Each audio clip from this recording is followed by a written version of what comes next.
राति 8 बजेको जनता समाचारमा तपाईलाई स्वागत छ। नमस्कार, म प्रतिमा चौधरी। नमस्कार, म अनिस्मा बस्नेत। सबैभन्दा पहिले प्रमुख समाचार। कोरोनाका कारण नेपालमा 30 जनाको मृत्यु, एकै दिन 482 जना थपिएसँगै संक्रमितको संख्या 14,000 नाग्यो। सरकार सञ्चालनमा सहयोग गर्न निकटस्थ मन्त्रीहरूलाई प्रधानमन्त्रीको आग्रह। पार्टीमा सहमति जुटाएर अघि बढ्न मन्त्री भट्टराईको सुझाव। विभिन्न समूहद्वारा काठमाडौँको माइती घर र बालुवाटारमा प्रदर्शन, 100% PCR परीक्षण र सरकारको काम पारदर्शी हुनुपर्ने माग। बेजिङले लगाएको नयाँ सुरक्षा कानुनको विरोधमा हङकङमा प्रदर्शन, दर्जनौं प्रदर्शनकारी प्रहरीको नियन्त्रणमा। र सन् 2011 क्रिकेट विश्वकप फाइनलमा भएका भनिएका फिक्सिङबारे श्रीलङ्का प्रहरीद्वारा अनुसन्धान सुरु।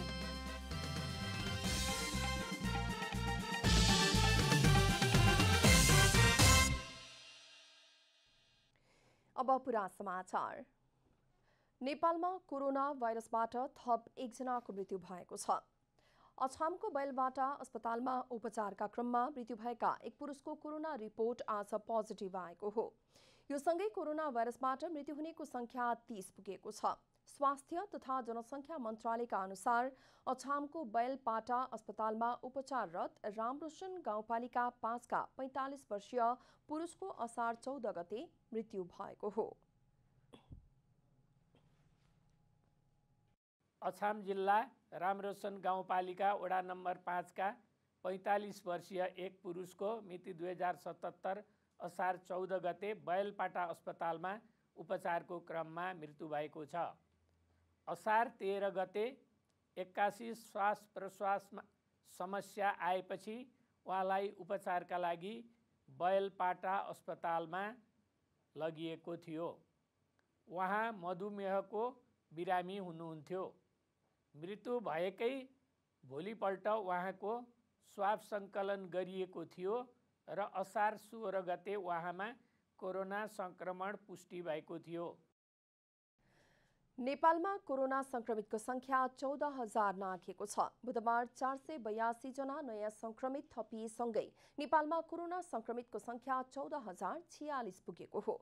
बुधबार 117 महिला र 365 पुरुषमा संक्रमण पोजिटिभ देखिएको छ।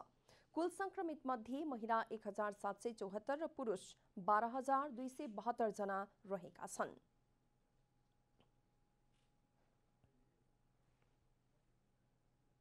आज जम्मा 482 जना संक्रमित भेटिनु भएको छ।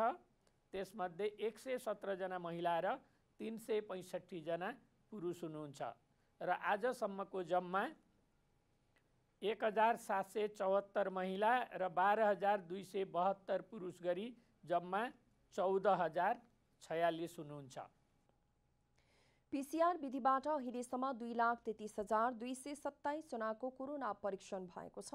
यस्तै आरडीटी विधिबाट 3,06,20 जनाको परीक्षण भएको प्रवक्ता गौतमले जानकारी दिनुभयो। अहिले देशभरका क्वारेन्टिनमा 48,362 जना रहेका छन् भने 9,360 को विभिन्न अस्पतालमा उपचार भइरहेको छ। आजसम्म 4,656 कोरोना संक्रमित उपचारपछि निको भएर घर फर्किएका छन्। यसैबीच सरकारले बालबालिकामा संक्रमणको जोखिम देखिएकाले सचेत रहन आग्रह गरेको छ। 14,000 बढी संक्रमित मध्ये 2,061 जना 18 वर्ष मुनिका संक्रमित रहेको स्वास्थ्य मन्त्रालयले जानकारी दिएको छ। सत्तारूढ दल नेपाल कम्युनिस्ट पार्टी नेकपाको स्थायी समिति बैठक स्थगित भएको छ। बैठकको 5औं दिन 5 जना सदस्यले आफ्नो धारणा राखेपछि बैठक स्थगित भएको हो। आजको बैठकमा नेताहरूले हिजोकै एजेन्डामाथि आफ्नो धारणा राखेको पार्टी प्रवक्ता नारायण काजी श्रेष्ठले जानकारी दिनुभयो। बैठक भोलि बस्ने गरी स्थगित भएको उहाँले बताउनुभयो। आजको छलफलमा पनि हिजोकै एजेन्डामा छलफल जारी रहेको छ। त्यसमा आज 5 जना कमरेडहरूले आफ्नो विचार राख्नु भएको छ, जसमा कमरेड नन्दकुमार प्रसाई, कमरेड लीलामणि पोखरेल, कमरेड मातृका यादव, कमरेड पेशल खतिवडा र कमरेड योगेश भट्टराई आजको बैठकमा स्थायी कमिटी सदस्यहरू नन्दकुमार प्रसाई, लीलामणि पोखरेल, मातृका यादव, पेशल खतिवडा र योगेश भट्टराईले आफ्नो धारणा राख्नु भएको थियो। प्रधानमन्त्री केपी शर्मा ओलीले आफू निकटका मन्त्रीहरूलाई बोलाएर बालुवाटारमा छलफल गर्नु भएको छ। प्रधानमन्त्री ओली सत्ता सञ्चालनको भावी रणनीति तय गर्न आफू निकटस्थहरूसँग छलफलमा जुट्नु भएको हो। बुधबार प्रधानमन्त्री केपी शर्मा ओलीले आफू निकटका मन्त्रीहरूलाई बालुवाटारमा बोलाएर छलफल गर्नु भएको छ। मंगलबार स्थायी कमिटी बैठकमा नेकपाका अर्का अध्यक्ष पुष्पकमल दाहाल लगायत स्थायी कमिटीका अन्य सदस्यहरूले प्रधानमन्त्री ओलीको राजीनामा मागिएको विषय सार्वजनिक भएपछि प्रधानमन्त्री ओली नयाँ रणनीतिमा जुट्नु भएको बुझिएको छ। बैठकमा गृहमन्त्री रामबहादुर थापा र उद्योग मन्त्री लेखराज भट्ट सहभागी हुनुभएको थियो। मन्त्रीहरू वर्षमान पुन, गिरिराजमणि पोखरेल, शक्ति बस्नेत र बिना मगर भने छलफलमा सहभागी हुनु भएन। मंगलबार नेपाल कम्युनिस्ट पार्टी नेकपाका अध्यक्ष पुष्पकमल दाहालले प्रधानमन्त्री ओलीलाई भारतले राजीनामा मागेको अभिव्यक्तिप्रति असन्तुष्टि व्यक्त गर्नु भएको बताइएको थियो। यसबाट उत्पन्न विवादले मंगलबारको स्थायी कमिटी बैठकको एजेन्डा नै प्रभावित भएको थियो। यता विभिन्न समयमा नेकपाको केन्द्रीय कमिटी बैठक, स्थायी कमिटी बैठक र सचिवालय बैठक समयमा नहुनु, समय समयमा प्रधानमन्त्री ओलीको उपस्थिति नरहनुले नेकपा पार्टी पंक्तिका नेताहरू असन्तुष्ट हुँदै आएको पाइन्छ। कोरोना महामारीको समयमा नेकपा भित्रको विवादले नागरिक समाजले समेत असन्तुष्टि व्यक्त गर्दै आएको छ।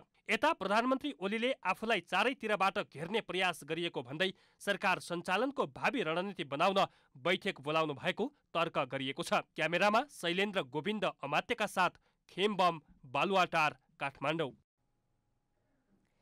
पर्यटन मन्त्री योगेश भट्टराईले पार्टीमा सहमति जुटाएर अगाडि बढ्न प्रधानमन्त्री केपी शर्मा ओलीलाई सुझाव दिएको बताउनु भएको छ। प्रधानमन्त्री निवास बालुवाटारमा बुधबार बिहान प्रधानमन्त्री तथा नेकपाका अध्यक्ष ओलीले केही मन्त्री र पार्टीका स्थायी कमिटी सदस्यहरूलाई बोलाएर स्थायी कमिटीमा देखिएको विवादका विषयमा छलफल गर्नु भएको थियो। छलफलमा सहभागी नेताहरूले पार्टीमा सहमति जुटाएर विवाद अन्त्य गर्न पहल कदमी लिन सुझाव दिएको उहाँले बताउनुभयो कि यसको समाधान पनि तपाईहरुले आपसी संवाद र विमर्श बाहेक अन्यत्र खोज्न सकिँदैन। त्यसैले पहिलो कुरा त दुईटा अध्यक्षको बीचमा एउटा राम्रो हार्दिक सम्बन्ध हुनु पर्यो। साथै पार्टीको सचिवालय भनेर जुन हामीले टिम बनाएका छौं त्यहाँ वरिष्ठ नेताहरू हुनुहुन्छ, उहाँहरूको बीचमा एउटा राम्रो सम्बन्ध हुनु पर्यो। स्थायी कमिटीको बीचमा सम्बन्ध हुनु पर्यो र सिङ्गो केन्द्रीय कमिटी र पार्टी पंक्तिमा एउटा हार्दिक र कमरेडली भावना चाहिँ नि विकास गर्नु पर्यो र त्यसका निम्ति पार्टी अध्यक्ष र प्रधानमन्त्रीको रूपमा तपाईले नै ज्यादा पहल कदमी लिनु पर्यो। हामीले दोस्रो कुरा त्यो भनेका छौं। उहाँले स्थायी कमिटीको बैठकलाई केही दिन रोकेर भए पनि सचिवालय बैठकमा छलफल गरी एउटा साझा धारणा बनाउन सुझाव दिएको बताउनुभयो। अब यति समस्या आइसकेपछि एकपटक फेरि स्थायी कमिटीको बैठक जुन चलिरहेको छ त्यहाँ उठेका मुद्दाहरूलाई पार्टी सचिवालयमा ल्याएर नेताहरूको बीचमा छलफल गर्नुस् र एउटा साझा धारणा, साझा प्रस्तावहरू बनाउन सकिन्छ भने ती प्रस्तावहरू बनाएर ल्याउनु पर्यो। मंगलबारको स्थायी समिति बैठकमा वरिष्ठ नेताहरूको बीचमा आरोप प्रत्यारोप भएको उहाँले स्पष्ट पार्नु भएको छ। नेताहरूको बीचमा नै पार्टीका दुईटा अध्यक्षको बीचमा, वरिष्ठ नेताहरूको बीचमा र अरू स्थायी कमिटीका साथीहरूको बीचमा अलिकति आरोप प्रत्यारोप गर्ने काम भयो र त्यसले बैठकलाई धेरै संवेदनशील पनि बनायो। मन्त्री भट्टराईले अहिले उठेका समस्याहरूलाई हल गर्दै नयाँ जगमा फेरि पार्टीलाई एकताबद्ध बनाउनु पर्ने सुझाव दिएको समेत बताउनुभयो। सरकारले पार्टीलाई सहयोग गर्नुपर्ने र पार्टीले सरकारको अपनत्व लिनुपर्ने सुझाव दिएको समेत उहाँले बताउनुभयो। नेपाली कांग्रेसको केन्द्रीय कार्यसमिति बैठक आगामी आइतबारसम्मका लागि स्थगित भएको छ। पार्टीका सांसद ज्ञान कुमारी छन्त्यालको निधनमा शोक प्रस्ताव पारित गर्दै बैठक आइतबारका लागि बोलाइएको हो। भोलि कांग्रेसले पार्टीको केन्द्रीय कार्यालय समेत बन्द गर्ने निर्णय गरेको छ।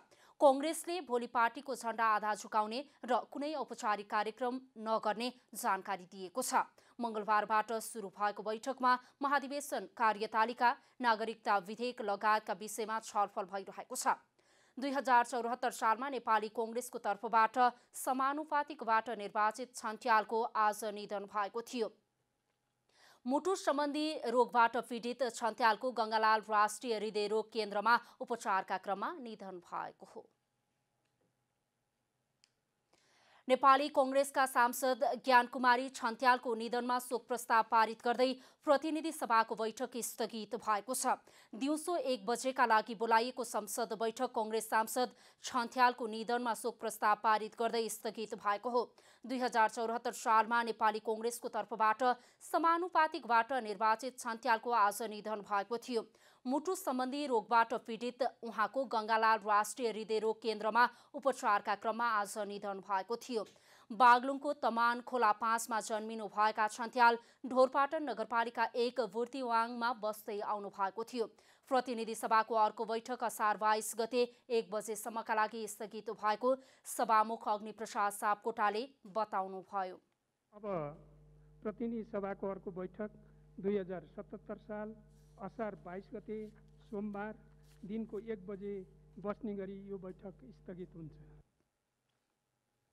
यस्तै राष्ट्रिय सभा बैठक पनि छन्त्यालको निधनमा शोक प्रस्ताव पारित गर्दै स्थगित भएको छ।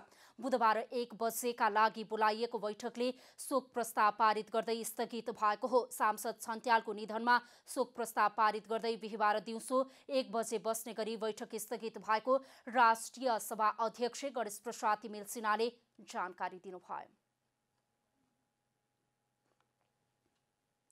संयुक्त राष्ट्रिय नागरिक आन्दोलन तयारी समितिले एमसीसी भ्रष्टाचार र बेतिथिको विरोधमा बुधबार प्रदर्शन गरेका छन्। काठमाडौँको माइती घरमा संयुक्त राष्ट्रिय नागरिक आन्दोलन तयारी समिति 2077 को आयोजनामा विभिन्न समूहले संयुक्त नागरिक खबरदारी सभाको आयोजना गरी विरोध प्रदर्शन गरेका हुन्। लकडाउन अवधिको घर भाडा छुट गर्नुपर्ने, एमसीसी पास गर्न नहुने, भ्रष्टाचार बढेको, बैंकको ब्याज र किस्ता, पीसीआर परीक्षणको दायरा बढाउनु पर्ने प्रदर्शनकारीहरूको माग छ।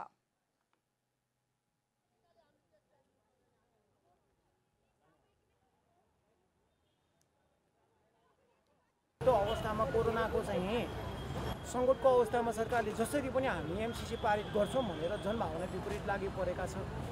त्यसको विरुद्ध आज हामीले कार्यक्रम गरेका हौँ। एमसीसी खारेज लगायतका माग राख्दै आन्दोलन समितिले निरन्तर प्रदर्शन गर्दै आएको छ। यसैगरी इनफ इज इनफका अभियन्ताहरूले प्रधानमन्त्री निवास अगाडि प्रदर्शन गरेका छन्।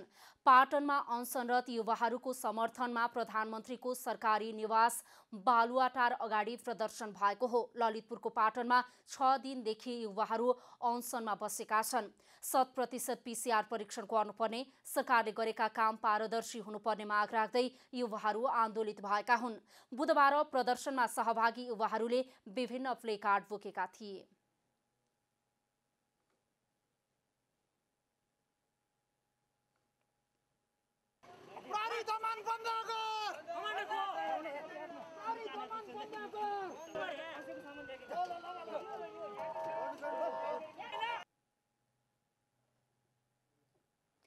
निषेधित क्षेत्रमा प्रदर्शन गरेको भन्दै प्रहरीले 12 प्रदर्शनकारीलाई नियन्त्रणमा लिएको छ। संस्थागत विद्यालय शिक्षक युनियन चितवनले गत शैक्षिक सत्रको तलब 3 दिनभित्र भुक्तानी गर्न माग गरेको छ। चितवनमा सञ्चालित संस्थागत विद्यालयहरूले शैक्षिक सत्र 2076 को फागुन र चैत्र महिनाको तलब समेत शिक्षकहरूलाई उपलब्ध नगराएको भन्दै युनियनले 3 दिनभित्र उपलब्ध गराउन माग गरेको हो। भरतपुरका केही विद्यालयले शिक्षकहरूलाई तलब उपलब्ध गराएको भए पनि अधिकांश विद्यालयले तलब उपलब्ध नगराएको भन्दै युनियनले बुधबार पत्रकार सम्मेलन गर्दै तलबको माग गरेको हो। प्याप्सन चितवन सरकारी सरोकारवाला निकाय सहित सबै क्षेत्रमा आफूहरूले पत्राचार गर्दा समेत सुनुवाई नभएको भन्दै युनियनले समयमा नै तलब भुक्तानी नपाए सशक्त संघर्षको कार्यक्रम अगाडि बढाउने जनाएको हो। यो भरतपुर यो क्षेत्रमा केही विद्यालयहरूले चैत महिनाको तलब दिएको जानकारीमा आएको छ भने यो मध्य क्षेत्रभन्दा बाहेक चितवनको पूर्वी क्षेत्र र यो पश्चिमी क्षेत्रमा अधिकांश विद्यालयहरूले चैत्र महिनाको सम्मको समेत तलब भुक्तानी गरेको छैनन्, जसले गर्दाखेरि चाहिँ निजी विद्यालयमा कार्यरत शिक्षक तथा कर्मचारीहरूको जीवनयापन असहज बन्दै गएको कुरा यहाँहरू समक्ष म जानकारी गराउँदछु। अधिकांश निजी विद्यालयहरूले लकडाउनको समयावधिमा शिक्षक कर्मचारीहरूलाई अनलाइन कक्षा सञ्चालन गर्न लगाउने, एसईईको आन्तरिक मूल्याङ्कन तयार गर्न लगाउने जस्ता कामहरू गराए पनि तलब नदिएको शिक्षकहरूको गुनासो छ। बाँकेको कोहलपुर स्थित नेपालगञ्ज मेडिकल शिक्षण अस्पतालमा उपचाररत मृगौला पीडित लकडाउनका कारण त्यही बस्न बाध्य छन्। यातायातका साधन सञ्चालन नहुँदा उनीहरू अस्पतालमै बस्न बाध्य भएका हुन्। बाँकेको कोहलपुर स्थित नेपालगञ्ज मेडिकल शिक्षण अस्पतालमा उपचार गराइरहेका मृगौला पीडित यातायातका साधन सञ्चालन नहुँदा 3 महिनादेखि अस्पतालमै बस्न बाध्य बनेका छन्। सार्वजनिक सवारी साधन सञ्चालन नभएपछि आर्थिक अभावका कारण उनीहरू आवत जावत गर्न सकिरहेका छैनन्। खानापिनाको अब चाहियो सर, अब खानापिना पनि हुने भयो, खानापिना अब त्यस्तै अब हामी गरौँला भन्नुहुन्थ्यो सर, कति गर्ने सरले पनि हो कि अब के गर्ने, अब त्यस्तै गरेर पनि रुग्ने उपचार गर्ने पास छैन, अब हेर्नु पढेर हात दिनै परेको हुनुहुन्छ। अब विगत 2 वर्षदेखि मृगौला पीडित सुर्खेत भेरीगङ्गा नगरपालिका वडा नम्बर 9 की मैसरी कामी पनि 1 हप्तादेखि सोही अस्पतालको कोलियामा बास बसिरहनु भएको छ। सुर्खेतदेखि कोहलपुरसम्म सार्वजनिक यातायातका सवारी साधन सञ्चालन नहुँदा आउन जान समस्या भएपछि अस्पतालमै बास बसिरहेको मैसरीका श्रीमान बताउँछन्। 7 महिना घरमा बस्यो, घरमा बसेर धेरै गाह्रो भयो। गाह्रो भएपछि अहिले फेरि साउरिन गरेर अनि अब यहाँ आएर पिठला बनाउँदाखेरि गाडीको यात्रामा पनि साह्रै समस्या भयो। लकडाउनले गर्दाखेरि अब एम्बुलेन्सको भाडा तिर्नुपर्ने भयो। हप्तामा 2 पटक मृगौलाको डायलासिस गर्नुपर्ने बिरामी अस्पताल आउन नपाउँदा समस्यामा परेका छन्। सरकारले गरेको लकडाउनले जसरी सार्वजनिक सवारी साधनहरू बन्द छ, त्यसले गर्दाखेरि उहाँहरूले प्रत्येक हप्तामा 2 चोटि उहाँहरूलाई डायलिसिस भएन भने उहाँहरूलाई बाँच्नको लागि हप्ताको 2 चोटि डायलिसिस गर्नुपर्छ। त्यसको लागि चाहिँ उहाँहरूलाई अब हरेकचोटि एम्बुलेन्स बुक गरेर आउन, प्राइभेट निजी सवारी साधन प्रयोग गरेर आउन, उहाँको एकचोटि आउँदाखेरि 10 देखि 15 हजार खर्च हुन्छ। नेपालगञ्ज मेडिकल कलेज शिक्षण अस्पताल स्थित विरल हेल्थ केयर प्रणालीद्वारा मृगौला पीडित बिरामीको उपचार भइरहेको छ। विशेष गरी बाँकी जिल्ला बाहेकका अन्य जिल्लाबाट आउने बिरामीका लागि यातायात सञ्चालन नहुँदा समस्या आइरहेको छ। बाँकेबाट रविन्द्र सिंह ठकुरीको रिपोर्ट। सरकारले आह्वान गरेको लकडाउनका कारण पोल्ट्री व्यवसाय धराशायी भएको व्यवसायीहरूले गुनासो गरेका छन्। पोल्ट्री व्यवसायलाई सरकारले प्रोत्साहन गर्नुपर्ने व्यवसायीहरूको माग छ। कोरोना भाइरस संक्रमण रोकथाम र नियन्त्रणका लागि सरकारले गत चैत्र 11 गतेदेखि गरेको लकडाउनले कुखुरा व्यवसाय धराशायी बनेको भन्दै व्यवसायीले गुनासो गरेका छन्। बुधबार उपत्यका स्तरीय कोल्ड स्टोर व्यवसायीको संयुक्त भेलामा कोरोना महामारीमा मासु खान हुँदैन भन्ने हल्लाका कारण पनि करोडौंको कुखुरा नष्ट गर्नु परेको भन्दै दुखेसो गरे। सरकारले प्रदान गर्ने सहुलियत अनुदानमा पनि पहुँचवाला व्यवसायीकै हाली मुहाली रहेको साना व्यवसायीको गुनासो छ। अलिकति उपल्लो दर्जाको साथीहरूले तपाईको केही सुविधाका ऋणहरू लिए होला, आज सोध्नुस्, यहाँ हाम्रो किसानको प्रतिनिधि हुनुहुन्छ, मैले भन्छु कुनै पनि किसानले सहुलियतको पैसा लिन सकेको छैन। वास्तविक कुरो गर्ने हो, सहुलियतको पैसा लिएको छ उद्योगपतिले मात्र लिएको छ। कुन चाहिँ कोल्ड स्टोरले सहुलियतको पैसा लिएको छ मलाई हात उठाएर देखाउनु। उत्पादन गरेका वस्तुको किसान आफैले मूल्य निर्धारण गर्ने व्यवस्था नभएसम्म कृषि व्यवसाय माथि उठ्न नसक्ने र कृषकहरू मर्कामा परिरहने नेपाल ह्याचरी उद्योग संघको भनाइ छ। यता लाखौं युवालाई स्वरोजगार बनाउन सफल पोल्ट्री व्यवसायमा वैज्ञानिक तरिकाले मूल्य समायोजन हुन नसक्दा कुखुरा व्यवसायी मारमा परेको कुखुरा पालकहरूको भनाइ छ। कुखुरा पालक किसानलाई लाभ्ने हिसाबले नै लाभ्नु भएको भएर यो अवस्था चिन्तन भएको र अबको नेतृत्व गर्नलाई चाहिँ किसानको मूल्य निर्धारण किसानको नेतृत्वमा गर्न पाउने हिसाबको सँगसँगै सबै मिलेर वैधानिक हिसाबले चाहिँ गरियो भने यो समस्याको समाधान होला भन्ने लाग्छ मलाई। भेलाले काठमाडौँ उपत्यकामा रहेका सबै मासु पसलको मूल्यमा एकरूपता हुनुपर्ने, दाना उद्योग, ह्याचरी उद्योग, कुखुरा पालक किसान र कोल्ड स्टोर सञ्चालक बीचमा समन्वय हुनुपर्ने, वैज्ञानिक ढङ्गबाट मूल्य समायोजन हुनुपर्ने, आधुनिक प्रविधिको प्रयोग गर्न राज्यले प्रोत्साहित गर्नुपर्ने लगायतका माग गरेको छ। क्यामेरामा जेपी श्रेष्ठका साथ कमला हमाल, काठमाडौँ। नेपालमा दर्ता बिना नै धेरै घरेलु तथा साना उद्योगहरू सञ्चालन भइरहेका छन्। सरकारी मापदण्ड पूरा गर्न नसक्दा उद्योग दर्ता हुन नसकेको उद्योगीहरूको गुनासो छ। उद्योग दर्ता हुन नसक्दा सरकार राजस्व पनि सरकारी राजस्व पनि गुमिरहेको छ। घरेलु तथा साना उद्योगीहरूले खुलमखुल्ला दर्ता बिना नेपालका उद्योगहरू सञ्चालन भइरहेको सांसदहरूले बताए। सरकारले बनाएको मापदण्डका कारण नै उद्योगहरू दर्ता हुन नसकेको उद्योगको गुनासो छ। कुरो संघीय संसद प्रतिनिधि सभाको उद्योग तथा वाणिज्य र श्रम तथा उपभोक्ता हित समितिको बैठकको हो। कानुनी राज्यको कुरा गरिरहँदा उद्योगीहरूले दर्ता र नवीकरण बिना नै अधिकांश उद्योगहरू सञ्चालन गरिरहेको सांसदहरूकै अगाडि बताएका हुन्। एकातिर सुरुमा उद्योग दर्ता हुने तर बस्ती बढ्दै गएपछि उद्योगको नवीकरण नगरिदिने समस्या छ भने अर्कातिर स्थानीय तहले अत्याधिक कर असुल्न खोज्दा नवीकरण शुल्क महँगो बनाउँदा उद्योगहरू नवीकरण नगरी सञ्चालन भइरहेको उद्योगीहरूले बताएका छन्। अहिले के छ भने पहिले उद्योग सञ्चालन गर्न दियो र उद्योग सञ्चालन गरिसकेपछि के छ त्यहाँ छेउमा एउटा चिया पसल हुन्छ, त्यसपछि 2-4वटा घर बन्छ, 2-4वटा घर बनाइसकेपछि भोलिको दिनमा अहिले यो उद्योगीले धेरै धुवा दियो, यो उद्योगीले धेरै आवाज गर्यो, यसलाई निकाल भनेर हामीलाई नवीकरण नहुने पर्ने समस्या त्यहाँबाट छ। यतिसम्म कि 80% ग्रिल तथा स्टिल उद्योगहरू बिना दर्ता सञ्चालनमा छन्। लाखौंलाई रोजगारी दिएको यस क्षेत्रमा रहेको मापदण्डमा सहजीकरण हुने हो भने दर्ताको समस्या हट्ने व्यवसायीहरू बताउँछन्। नेपालभरि 11,000 ग्रिल तथा स्टिल व्यवसाय 1,60,000 रोजगार दिएछौँ, 50 अरबको कारोबार गर्छौँ। अहिलेसम्म पनि तपाईको 25% भन्दा बढी दर्ता छैन। त्यस्तै समस्या अटोमा छ, फर्निचरमा छ, तपाईको मोटरसाइकल पसलमा छ। यो धेरैवटा क्षेत्रमा त्यो खालको रोक लगाइएको छ, दर्ता गरिँदैन।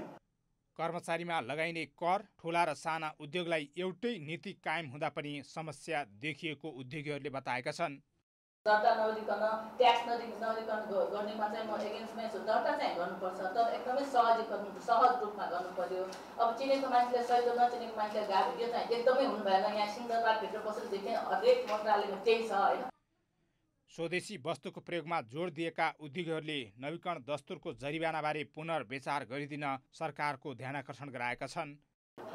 71 सालमा सार्वजनिक निकायमा स्वदेशी वस्तुको प्रयोग गर्ने भनेर एउटा निर्देशिका जारी गर्यो र त्यो निर्देशिकामा के भनेको छ भन्दाखेरि 15% स्वदेशी वस्तु चाहिँ तपाईँको चाहिँ महँगो तिरेर चाहिँ त्यो उत्पादनलाई प्रयोग गर्दाखेरि महँगो पर्यो भने पनि त्यो वस्तु चाहिँ हामीले प्रयोग गर्ने भनेर भनिएको छ। उद्योगीहरूले साना उद्योग सञ्चालनका लागि स्पष्ट मापदण्ड र नीति निर्माण गरिदिन पनि माग गरेका छन्। हरिशरण नेउपाने, काठमाडौँ।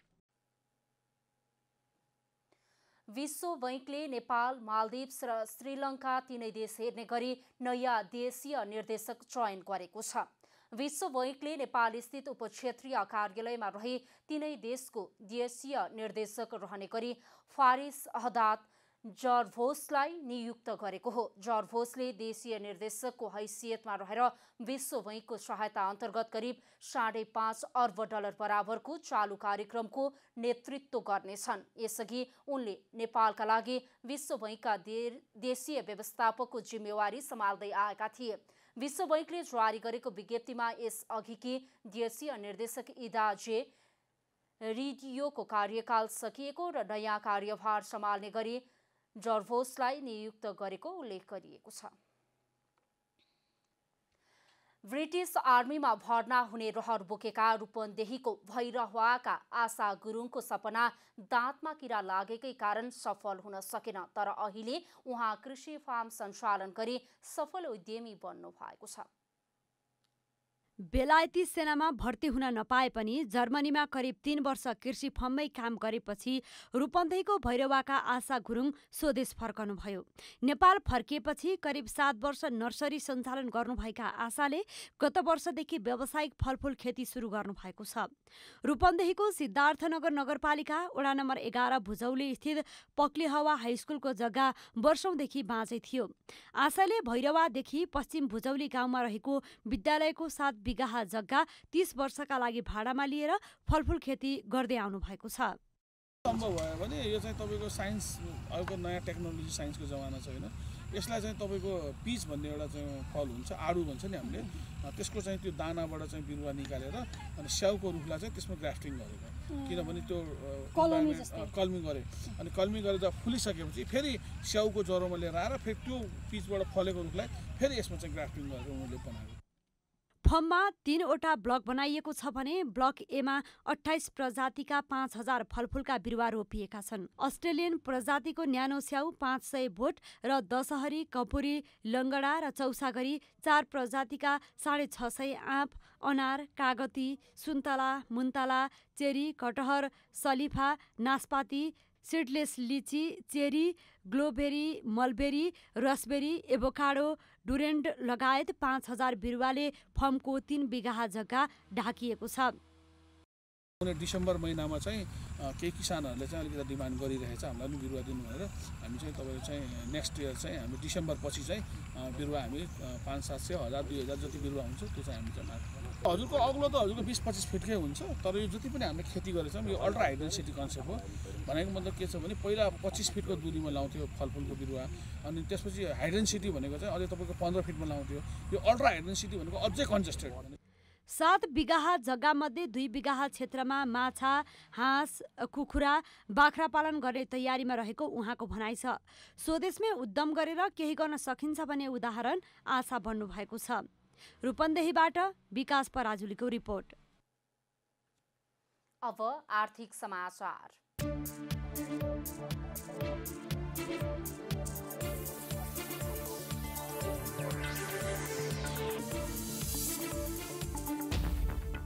नेपाल आयल निगमले पेट्रोल, डिजेल र मट्टीतेलको मूल्य बढाएको छ। निगमले पेट्रोलको मूल्य लिटरमा 5 रुपियाँले बढाएको हो। डिजेल र मट्टीतेलको मूल्य भने 2 रुपियाँले बढाएको छ। नयाँ मूल्य अनुसार उपभोक्ताले पेट्रोल प्रति लिटर 101 रुपियाँ र डिजेल तथा मट्टीतेलको 87 रुपियाँ तिर्नुपर्नेछ। निगमका प्रवक्ता विनितमणि उपाध्यायले अन्तर्राष्ट्रिय बजारमा कच्चा तेलको मूल्य बढेको आधारमा पेट्रोलियम पदार्थको मूल्य बढाएको बताउनु भएको छ। इन्डियन आयल कर्पोरेसन आइओसीले जुन 16मा पठाएको मूल्य अनुसार निगमले मूल्य बढाएको जनाएको छ। जुलाईमा फेरि नयाँ मूल्य आउँछ। अब केही दिनमा आउने मूल्य हेरेर फेरि पेट्रोलियम पदार्थको मूल्य घटबढ हुने बताइएको छ। बुधबार नेपाली बजारमा सुनको मूल्यले पुनः नयाँ रेकर्ड बनाएको छ। मङ्गलबारको तुलनामा तोलामा 500 रुपियाँले वृद्धि भई बजारमा छापावाला सुन प्रति तोला 91,700 रुपियाँमा किनबेच भएको नेपाल सुनचाँदी व्यवसायी महासङ्घले जनाएको छ। यो नेपाली बजारको हालसम्मकै उच्च मूल्य हो। यसअघि आइतबार र सोमबार तोलाको 91,300 रुपियाँमा किनबेच भएर सुनको मूल्यले नयाँ रेकर्ड बनाएको थियो। बुधबार तेजाबी सुन प्रति तोला 91,265 रुपियाँमा कारोबार भएको छ। चाँदीको मूल्य पनि तोलामा 15 रुपियाँले बढेर प्रति तोला 960 रुपियाँमा किनबेच भएको महासङ्घले जनाएको छ। बुधबार डलरको भाउ घटेको छ। केही समय यता घटिरहेको डलरको मूल्यले बुधबार पनि निरन्तरता पाएको हो। बुधबार 1 अमेरिकी डलरको खरिद दर 120 रुपियाँ 51 पैसा र बिक्री दर 121 रुपियाँ 11 पैसा रहेको छ। मङ्गलबारको तुलनामा डलर 13 पैसाले सस्तिएको हो। मङ्गलबार 1 अमेरिकी डलरको खरिद दर 120 रुपियाँ 64 पैसा र बिक्री दर 121 रुपियाँ 24 पैसा रहेको थियो। विश्वव्यापी कोरोना महामारीपछि पछिल्लो समय डलर उच्च मूल्यमा नै कारोबार भइरहेको छ। भारतीय रुपियाँ कमजोर भन्दा पनि भारूसँगको स्थिर विनिमय दरका कारण नेपाली रुपियाँ डलरको तुलनामा कमजोर बन्न पुगेको हो। डलरको मूल्य उच्च हुँदा आयातमा आधारित अर्थतन्त्रका लागि भने नोक्सान धेरै हुनेछ। कारोबार खुलेको 1.5 घण्टा नपुग्दै शेयर बजार 6%ले बढेपछि बुधबारका लागि शेयर कारोबार बन्द भएको छ। बजारमा खरिद गर्नेको चाप अत्याधिक बढेर सर्किट ब्रेक लागेपछि बुधबारको शेयर कारोबार बन्द भएको हो। 12:24 जाँदा नेप्से 6%ले बढेपछि सर्किट लागेर कारोबार बन्द गरिएको हो। 6%ले बजार बढेमा वा घटेमा 30 दिनका लागि कारोबार बन्द गर्ने व्यवस्था छ। बुधबार 75.75 अङ्कले बढेपछि नेप्से 1336.52 अङ्कमा पुगेको छ। बजारमा 40 करोड 73 लाख रुपियाँको शेयर कारोबार भयो। बजारमा होटल बाहेकका सबै समूहको परिसूचकमा सुधार आएको छ।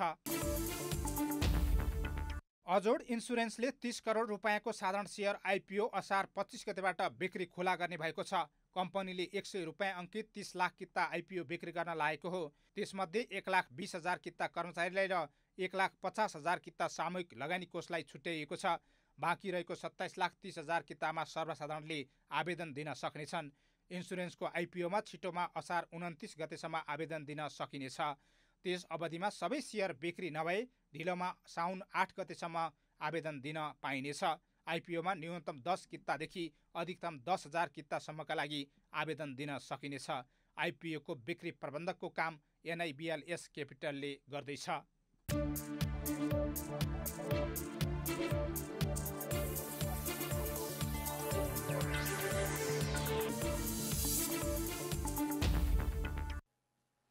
अब खेलकुद समाचार।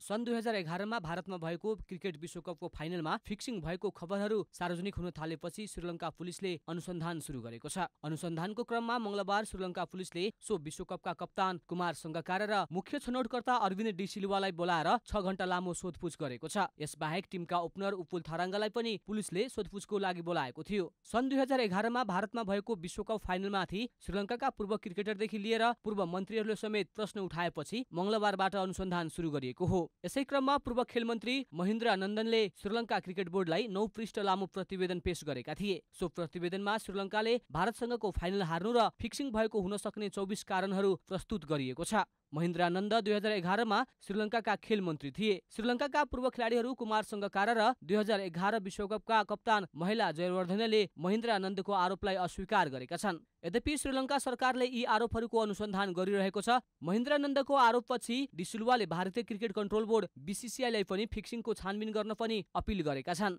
यसैबीच शशाङ्क मनोहरले अन्तर्राष्ट्रिय क्रिकेट काउन्सिल ICC को अध्यक्ष पदबाट राजीनामा दिएका छन्। शशाङ्कको राजीनामा ICC बोर्डले स्वीकृत गरी इमरान ख्वाजालाई कार्यवाहक प्रमुखको जिम्मेवारी समेत दिइसकेको छ। 2 वर्ष यता ICC अध्यक्षको पदमा मनोहर रहेका थिए। नयाँ अध्यक्ष चयन गर्न चाँडै निर्वाचन गरिने र त्यसको प्रक्रिया तय हुने ICC ले जनाएको छ।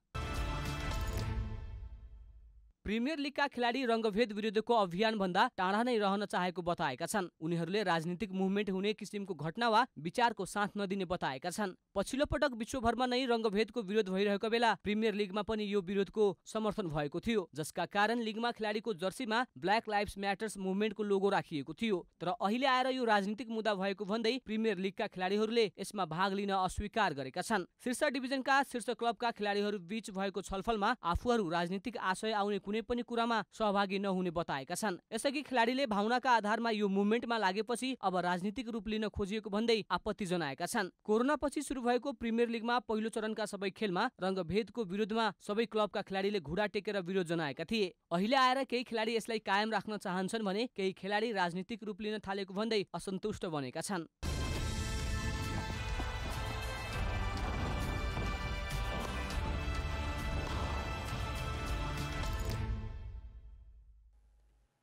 अब मौसम समाचार।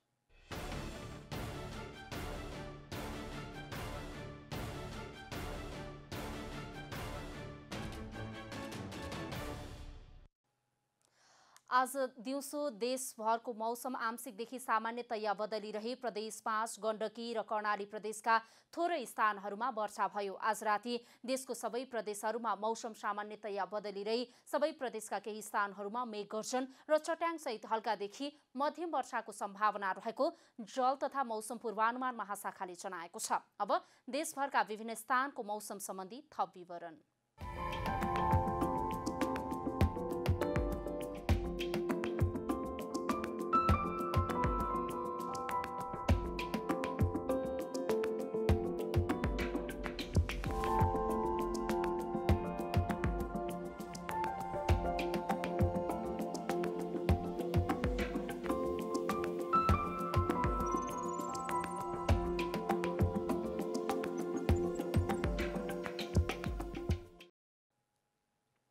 अन्त्यमा आजको डायरी।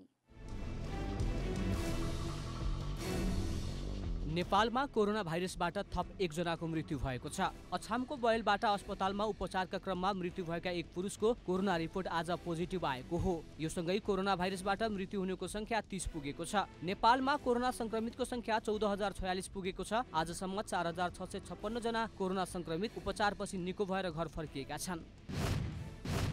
सत्तारूढ दल नेपाल कम्युनिस्ट पार्टी नेकपाको स्थायी समिति बैठक स्थगित भएको छ। बैठकको 5औं दिन 5 जना सदस्यले आफ्नो धारणा राखेपछि बैठक स्थगित भएको हो।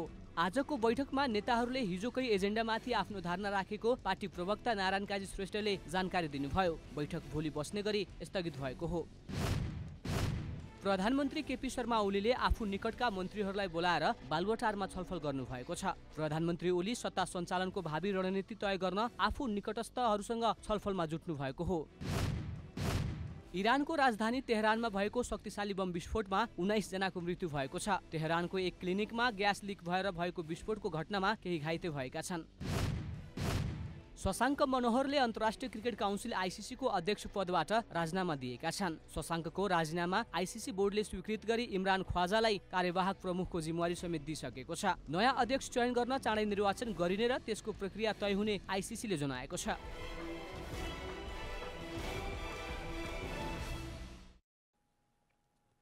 जनता समाचार अहिलेलाई यति नै। जनताद्वारा जनताका लागि प्रसारित जनता टेलिभिजनका कार्यक्रमहरू युट्युब, ट्विटर, फेसबुक र हाम्रो वेबसाइट जनतासमाचार.com मा पनि पढ्न र हेर्न सक्नुहुनेछ। सूचनामा तपाईको सहभागिता, समयमा समाचार हाम्रो प्रतिबद्धता। कोरोना भाइरसको संक्रमणबाट बस्न नियमित रूपमा साबुन पानीले मिची हात धौँ, भिडभाडबाट टाढै रहौँ। नमस्कार।